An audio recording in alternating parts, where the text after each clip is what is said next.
Okay, so these are the iRobot authentic replacement parts. This is the 3-pack, and this is for the dirt disposal bags. This is going to be compatible with your Roomba, your base models, your i1, i3, i4, i5, i7, i8 plus, and the combo J8 plus and the J9 plus.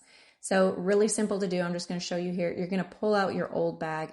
Usually it may send you an alert on your phone if you've got the app, or you can just tell it's not cleaning as well.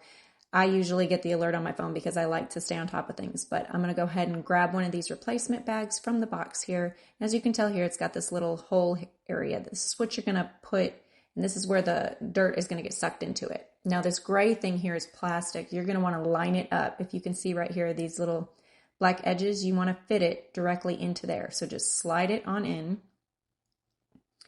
and then give it a good push, make sure it's down all the way. And then I kind of fluff out the bag a little bit just to make sure it's got plenty of room to fill up. And then you put the lid down and you'll hear it suction up. It's going to clean if there's anything in the Roomba, and then you'll be good to go.